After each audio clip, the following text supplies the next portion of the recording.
बादलों के बीच एक जादुई दुनिया बसी हुई थी, जहां हर वस्तु सोने और मोतियों से बनी थी। उस राज्य पर शासन करते थे राजा हिम, और उनके साथ थी रानी सिया। उनकी एक सुंदर पुत्री थी, राजकुमारी एम्मा, जिसे मोतियों से अत्यंत प्रेम था। वो हर वर्ष समुद्र के पास जाती थी, पहली वर्षा के साथ, और कुछ मोती लेकर लौट आती थी। पर एक दिन सब कुछ बदलने वाला था। समुद्र के किनारे एक उदास राजकुमार बैठा था। उसका नाम था राजकुमार वेद। राजकुमारी ने उसे देखा और उसके पास चली आई। उसने स्नेह से पूछा, तुम इतने उदास क्यों हो? राजकुमार ने अपना दुख बताया, समुद्र और सीपियों के लिए। राजकुमारी मौन हो गई। उसी क्षण सत्य की शुरुआत हुई। राजकुमार उसे फूलों की दुनिया में ले गया।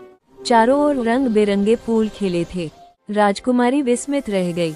उसने पहली बार फूल को छुआ और उसका हृदय आनंद से भर गया। राजकुमार उसे प्रसन्न देख मुस्कुराया। तब राजकुमारी ने अपनी दुनिया बताई, बादलों के ऊपर बसे राज्य की। ये सुन राजकुमार चकित रह गया। फूलों का महल स्वप्न जैसा लग रहा था। एक कक्ष में अनेक वस्त्र सजे थे।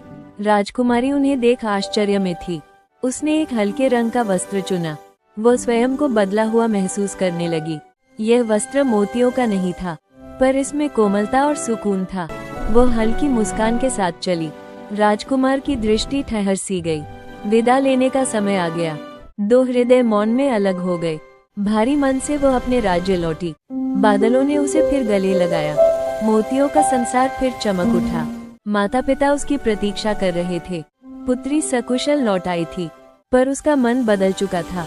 अब मोती उसे पहले जैसे नहीं लगते थे। उसका हृदय नीचे की दुनिया में था।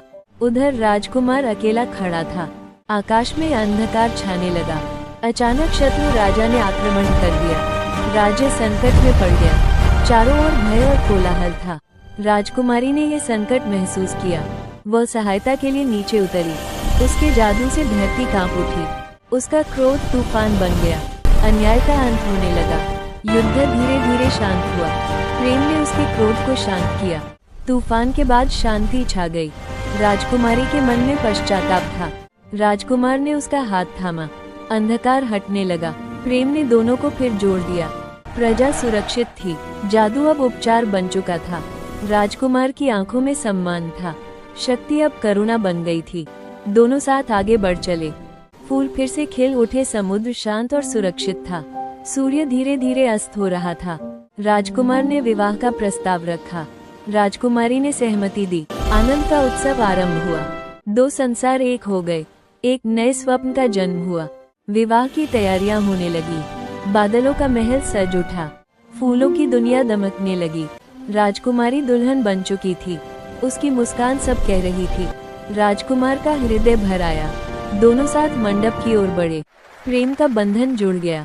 जीवन भर साथ निभाने का वचन हुआ। खुशियां चारों ओर बरस पड़ी। उत्सव हर दिशा में था। वे नए युग के राजा रानी बने। प्रेम और शांति का राज्य स्थापित हुआ। मोती अब केवल स्मृतियां थे, और यह कहानी अमर हो गई।